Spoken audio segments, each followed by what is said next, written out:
Hello everyone, welcome back to my channel. Silk thread bangle సిరీస్లో ఇది వచ్చేసి part 2.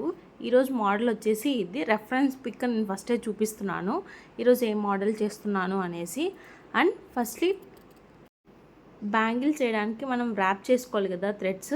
ఇలా 2 కట్ బ్యాంగిల్ కాబట్టి ఇలా 1 2 3 4 5 6 అలా 45 స్ట్రైన్స్ తీసుకోవాలి. 45 స్ట్రైన్స్ ఇలా మొత్తం చుట్టేసిన తర్వాత కట్ చేసేసుకోవాలి, నీట్గా కట్ చేసుకోవాలి. ఇప్పుడు నేను చూపిస్తున్నట్టుగా పర్ఫెక్ట్గా చేయండి, ఏం ఇష్యూస్ రావు, నీట్గా వస్తుంది బ్యాంగిల్ అంతా.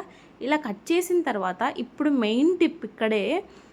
ఇప్పుడు మనం గమ్ వేసేటప్పుడు దీనికి సిల్క్ థ్రెడ్కి అంత స్ట్రైట్గా పట్టుకోవాలన్నమాట. థ్రెడ్స్ అన్నీ లావుగా పట్టుకుంటే అది ఉండగా కనపడుతుంది. సో అన్నీ ఇలా స్ట్రైట్గా పట్టుకోవాలన్నమాట, ఉండగా పట్టుకోకుండా స్ట్రైట్గా పట్టుకొని గమ్ వేసేయాలి. సేమ్ ఇలాగే బ్యాంగిల్కి చుట్టేయాలి. ఇలా గమ్మంతా నీట్గా వేసుకొని ఒక 2 to 3 minutes బ్యాంగిల్కి అతికించిన తర్వాత డ్రై అవ్వనివ్వాలి, లేకపోతే చేతికంతా అంటుకుంటూ ఉంటుంది. ఇప్పుడు ఇలా బ్యాంగిల్కి స్టిక్ చేసిన తర్వాత 2 to 3 minutes అంత టైం లేకపోయినా జస్ట్ ఒక 1 minute అయినా వదిలేయండి, అదంతా ఆరిపోతుంది. అప్పుడు డ్రై అయిన తర్వాత నీట్గా చేసుకోవాలి. ఇప్పుడు చూడండి, మెయిన్ టిప్ ఇక్కడ ఏంటి అంటే ర్యాపింగ్.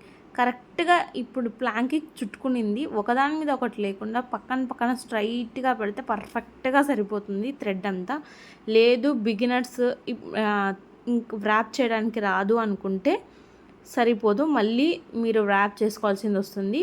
అందుకే నీట్గా ర్యాప్ చేయండి, మళ్ళీ డబల్ వర్క్ అవ్వకుండా ఇలా నీట్గా స్ట్రైట్గా పట్టుకోవాలి. ఇప్పుడు నేను చూపిస్తున్నాను చూడండి, మొత్తం అలా స్ట్రైట్గా ఉండాలన్నమాట. థ్రెడ్స్ అన్నీ ఒకదాని పక్కన ఒకటి, అసలు ఉండగా రాకూడదు.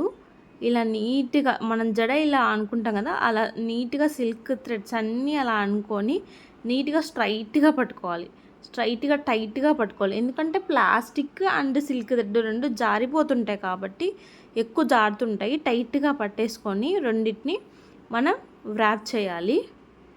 ర్యాపింగే కొంచెం కష్టము. నార్మల్గా వర్క్ అనేది బ్యాంగిల్ పైన చేసే వర్క్ ఒక 2 times 3 times చేసేస్తే వస్తుంది, కానీ ఈ సిల్క్ థ్రెడ్డింగే చేయడమే కష్టము.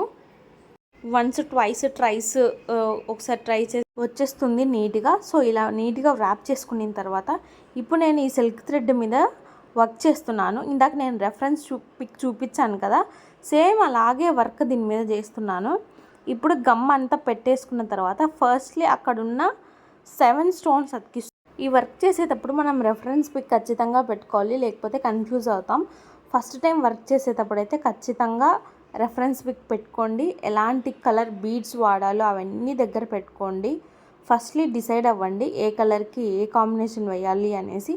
నేను ఇప్పుడు చేస్తున్న ఈ వర్క్ వచ్చేసి ఫస్ట్ నేను ఈ మోడల్ చేయాలి వర్క్ అనేసి డిసైడ్ అయిపోయి ఆ మోడల్కి సంబంధించిన అవన్నీ నేను తీసుకున్నాను. 6 eye షేప్ అండ్ రౌండ్ కుందన్స్ అవన్నీ. నేనైతే మొత్తం గ్లాసీ యూస్ చేస్తున్నాను, మ్యాట్ అసలు యూస్ చేయట్లేదు. కుదిరినంత వరకు గ్లాసీ టైప్ యూస్ చేయడానికే ట్రై చేయండి, ఎందుకంటే ఇంత కష్టపడేది లుకింగ్ కోసమే కదా, అది బాగా నీట్గా లుకింగ్ కనపడుతుంది. మ్యాట్ అయితే అంత గ్లేజింగ్ ఉండదు గ్లాసీకి ఉన్నంత, సో గ్లాసీనే ప్రిఫర్ చేయండి. ఈ వర్క్ అంతా చేసిన తర్వాత ఒక 10 minutes వదిలేయండి బ్యాంగిల్ని. మనం ఒకవేళ కొంచెం అటు ఇటు అయినా కూడా వర్క్ అంతా అయిపోయిన తర్వాత కొంచెం అడ్జస్ట్ చేసుకోవచ్చు, అప్పుడే ఆరిపోదు, అంత ఈజీగా ఆరిపోదు. సో నేనైతే ఇక్కడ ఇయర్ బడ్స్ ఉంటాయి కదా, దాంతో యూస్ చేస్తున్నాను. అండ్ నా దగ్గర ఇప్పుడు పెన్ అవైలబుల్గా లేదు, సో నేను దీంతో యూస్ చేస్తున్నాను. ఇది యూస్ చేసి ఇలా చేస్తున్నాను. కానీ ఇప్పుడు పెన్ అండ్ గ్లూ ప్యాడ్ అనేసి ఒకటి బాగుంది, అది యూస్ చేస్తే అసలు మనకు ప్రాబ్లం ఏమి ఉండదు, దాంతో వర్క్ చేస్తే నీట్గా వస్తుంది. పెన్ అంటే ఇంకా మనకు ప్రిఫరబులే కదా, మనం అన్నిటికీ యూస్ చేస్తుంటాం. సో కుదిరితే ఆ పెన్ యూస్ చేయండి. నా దగ్గర ఇప్పుడు అవైలబుల్గా లేదు, సో నేను ఇయర్ బడ్తో యూస్ చేస్తున్నాను. Silk thread bangle introduction video నేను 2 days బ్యాక్ రిలీజ్ చేశాను, అది ఇంకా ఎవరైనా చూడకపోతే ఒకసారి చెక్ చేయండి. ఈ సిరీస్లో నేను ఇంకా చాలా మోడల్స్ పెడుతున్నాను, నెక్స్ట్ వీడియోస్లో అప్లోడ్ చేస్తాను. అన్నీ వర్క్ చేసిన తర్వాత 1 by 1 అప్లోడ్ చేస్తాను. Thank you so much for watching my video till now. Me friends and ఫ్యామిలీకి నా వీడియో షేర్ చేయండి, ఎవరైతే ఇంట్రెస్టెడ్గా ఉంటారో సిల్క్ థ్రెడ్ నేర్చుకోవాలని. Thank you so much. Subscribe to my channel. ఇంకా మీకు ఎలాంటి మోడల్స్ కావాలో కామెంట్ సెక్షన్లో కామెంట్ చేయండి, నెక్స్ట్ వీడియోలో నేను అప్లోడ్ చేస్తాను.